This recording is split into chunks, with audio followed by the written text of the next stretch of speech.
Hello and welcome all of you to my YouTube channel Animals and Pets with Partha. Today I take you back many years when I started off learning in dogs. I really did not know how and why I sort of became hooked to this fancy of dogs, though my interest was in all animals. And then suddenly one day I realized that dogs became something of very particular interest to me. And it was, I started dreaming about dogs. I always started like to indulge myself in topics that related to dogs and purebred dogs and, of course, learning about dogs. But then in those days, it was just a hobby, because unless you were a hobbyist, you wouldn't be allowed to become a member of any of the premier dog clubs. And in those days, the dog clubs were very controlled atmosphere in the clubs, where only people high ups in society were members, and they would only allow people who were non-professional and they came from good backgrounds, and all this was then a consideration. Of course, I don't blame them, because earlier to that, when pre-independence time, when the dog world was very much well established in this country, and the British actually set up the Kennel Club of India in the same lines as Kennel Club of London, and we followed every rule that the Kennel Club of London had in their country, and we would incorporate that in our country. So that was how it was run.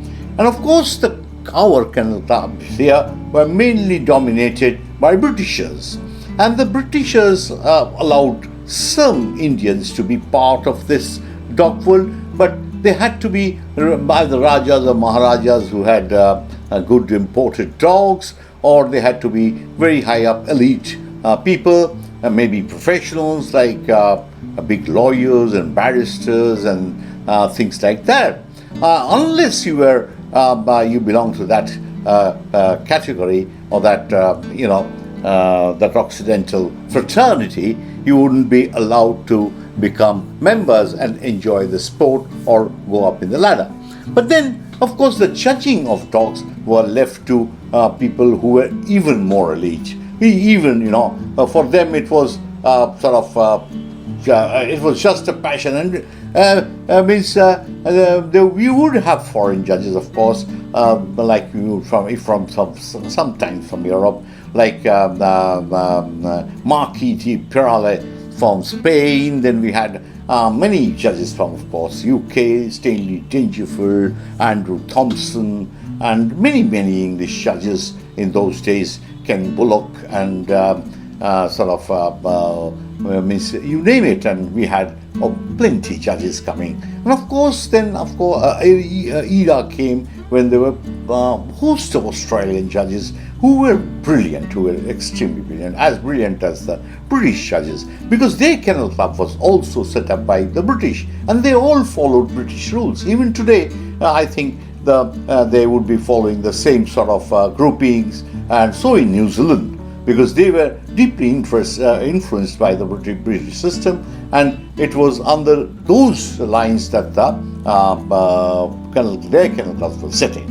So it was very compatible to us, and it was easier for us to understand their system. That was what I felt, because for me, when I started off in dogs, and I must make a small little mention that I was actually I was not doing anything. I was just a Zavarian, of course, from Hazaribagh, which was run by Australian missionaries.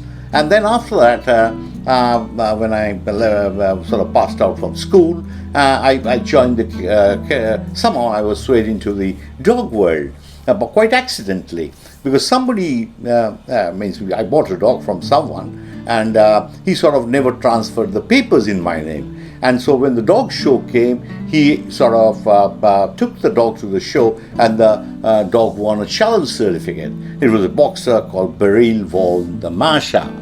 And then once it won trophies. Of course, the gentleman gave me the trophies, and I was a little boy. I was very excited and so happy that my dog won. I didn't know why it won. I never understood, but I started understanding that there must be something that actually how she got a challenge certificate, and what all the terminology in the dog world I started to hear. So I kept on visiting that breeder quite often, and I started requesting him, please transfer the dog to my name.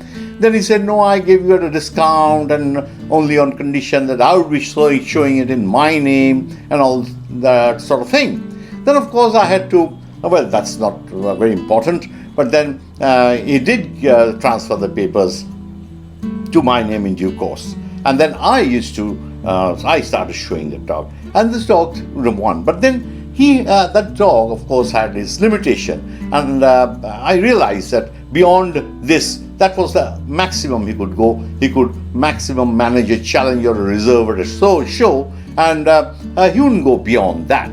So I slowly started to grasp what dog game was all about. And it was so many little things that one had to learn about this fancy. Of course, what happened was my interest in the entire animal world had to take a back seat, and the dog game took the front seat. So my concentration, of course, went for dogs. And then I was a regular visitor to dog shows, and then let me tell you something else also. I came from a good, this was nothing, no credit to me. My great-grandfather was a philanthropist, and he was a great doctor in those days, in the British era, and he was first in all 5 subjects of medical. He was late Dr. Manmothanath Chatterjee, Dr. M.N. Chatterjee, and he has donated a huge property. In fact, 75% of his property was donated for the welfare of the poor, and he donated an eye hospital. Means he left fund to run an eye hospital, which of course is heirs, including myself. We are part of that hospital and we run it. Of course, we have no financial gains from that, but then it's willed that we must take care of the hospital, and it should run as a charitable hospital all along. And then he has allocated funds for it. So anyway, coming from Dr. M.N. Chatterjee's family, who was my great-grandfather, and he had so many animals and so many imported dogs, because he was a very close friend of a lot of British high-up people, even the lords and all that were his patients. And then the rich Indians were also his patients. And so that was the background. And so with that background, it wasn't very difficult for me to enter into the dog world, and I was accepted. And then as a very young boy, just sort of school-going boy, or just out of it, and then they allowed me to help them at dog shows, do the tabulation, do the bookwork. Because in those days, there were no computers. You had to do everything manually. And then you had to go to the grounds and see how the rings are being done, and how the posts are being done, and where the people are going to sit, how the kenneling will be done. So I started learning everything about the dog world. And then, of course, because he was so serious and he was so intently involved, and I always tried to do my best, and I caught the eye of a lot of important people in those days, and they took a sort of a fancy for me, and they helped me grow in the field. And of course, unknowingly, I had so many mentors, so many people influenced me so deeply. It's so numerous to name. But of course, there are some whom I can just name one. I don't want to take the credit out of the others who've helped me in life, because they were also important in many, many, many, many ways. And anyone in everybody's life, there are people like that who come as angels, and they help you. And then, of course, it's up to you to acknowledge it. And it means, well, why not, when I've learned so much from them? So let me make a mention that my first and my most important mentor was Mr. R.P. Mitter, who were 5 generation advocates in Calcutta, and then he was a real storehouse of knowledge. He knew, means practically, even if I think back today, he knew everything, means everything in dogs. There was no question on earth that we would ask him. I sort of asked him wild questions on dogs, and then of course he would he would never laugh at it or anything like that. He would slowly and in a few moments he would have one or two words and he would explain, and you had to understand what he wanted to say. Either he said yes or no, or say okay, you can do it, you may not do it, you may do it, and all that. And then slowly I came to know, because he was all the time among books and doggy books and everywhere. So I became a collector myself. I started buying books. He used to tell me, get this book and get that book, try if you can get it. And then of course his interest was that if I could get those books, he would also have access to them. So all the books that in those days, there was no other way that you can learn, because today you just go into the internet and anything on it. Practically every subject you can learn. And dogs, there is so much of literature on dogs, and you have so much, hundreds and thousands of people teaching. But then the problem is that with this so much of influx of knowledge, which most of them, of course, is trash now. And so one has to still know to recognize what is good for them and what is not. But in those days, if you could go to the right place, you had everything good coming from there. You didn't have no dilution. But here in this whole wide world where you just click and somebody starts teaching, you do this is good for your dog, that's bad for your dog, and this is that for your dog. But then if you go back and see what background these people have come, then you realize that, well, of course, they may have kept more dogs than you. In those days, I will not name, there was a book published on dogs, and we used to have a laugh, because that gentleman, he compiled a book. And the first paragraph, the foreword that he wrote in that explained everything, that I've never kept a purebred dog, and only what I kept was stray dogs. But he wrote only about purebred dogs. He had all the standards. Of course, it was in a vernacular language, not in English. Then, he called the boxer the bulldog and the bulldog something else. So it was all that because he had no basic knowledge and on purebred dogs. He didn't know.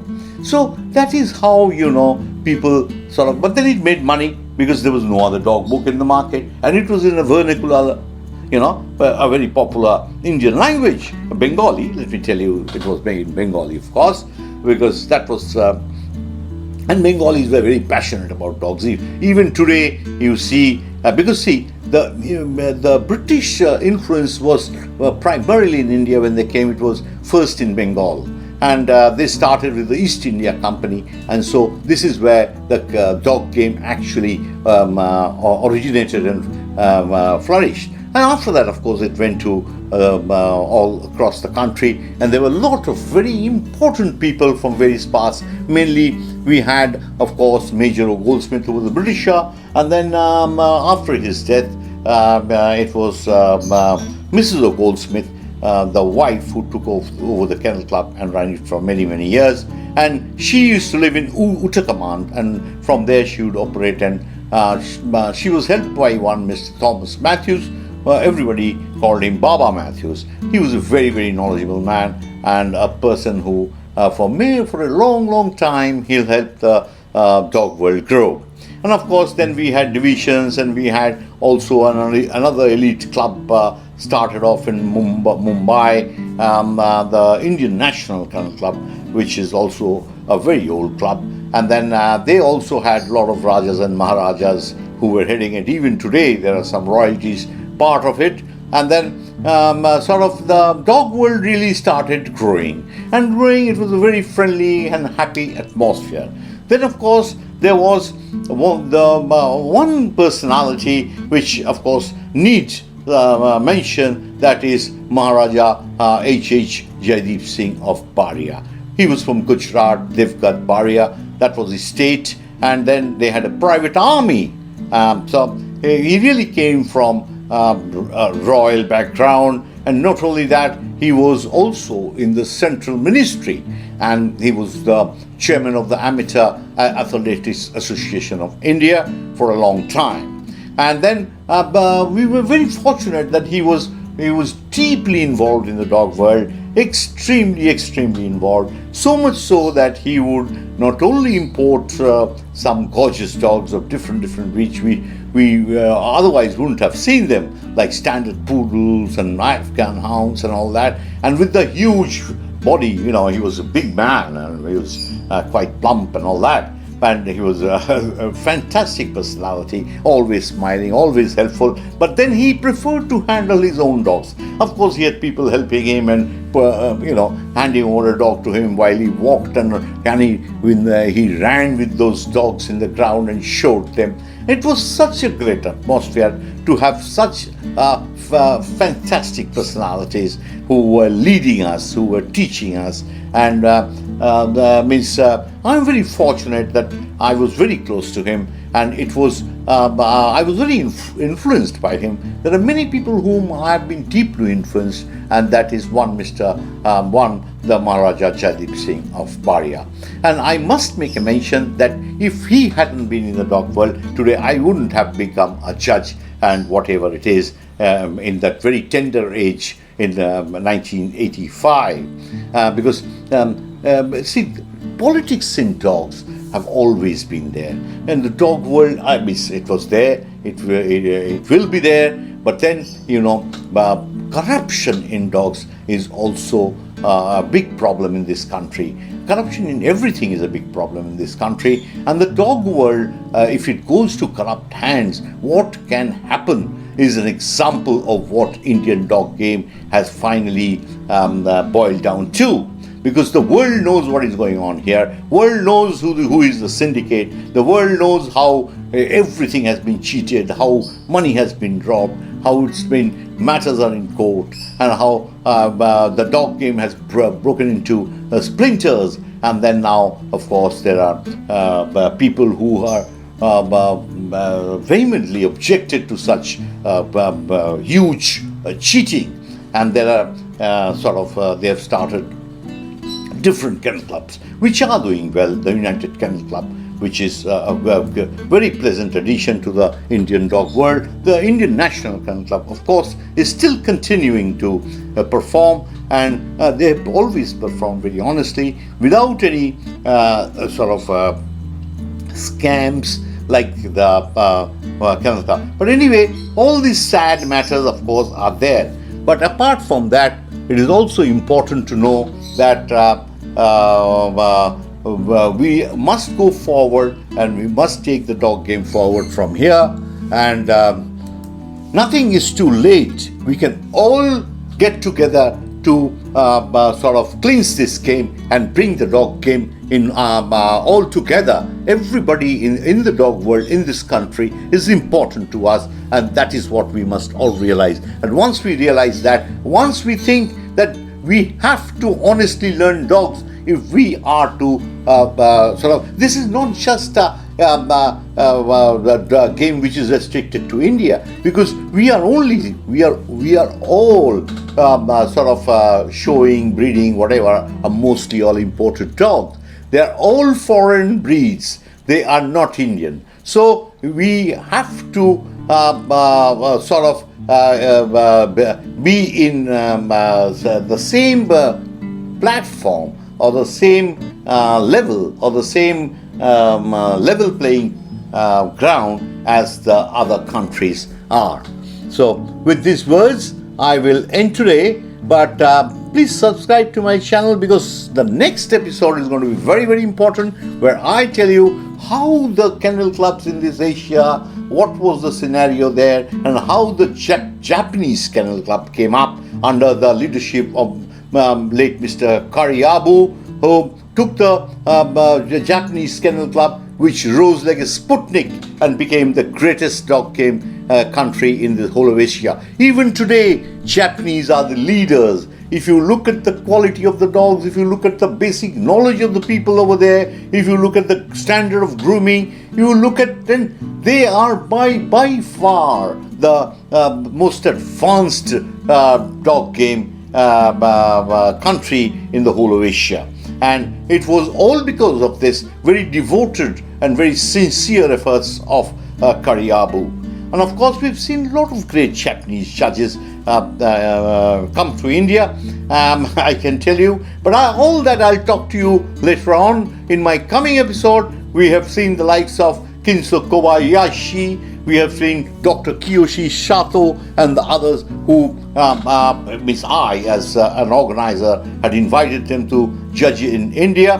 They never spoke our language. We had to have an interpreter, but then the knowledge they had was something. Even today, when I look back and I think that, well, it's not about, whether you are able to speak good English or not. It is about the perception, about how they how they were coached to learn dogs correctly.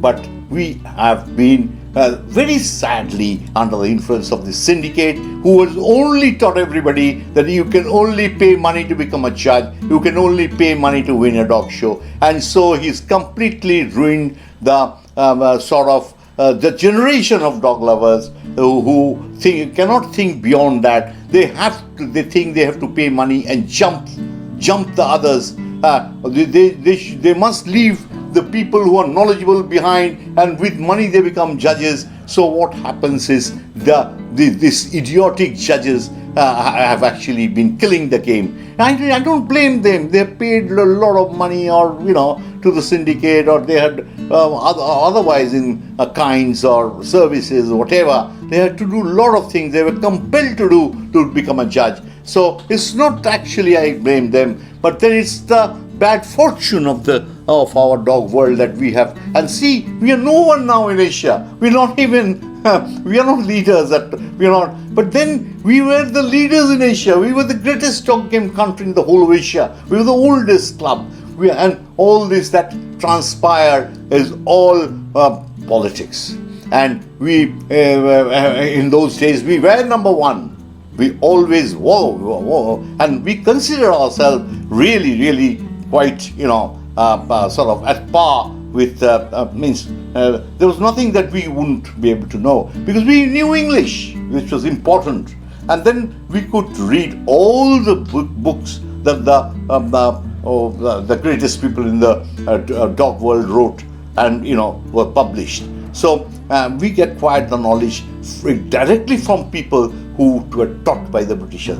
So anyway, bye for now. See you soon in my next episode. Good night, and more dog shows coming.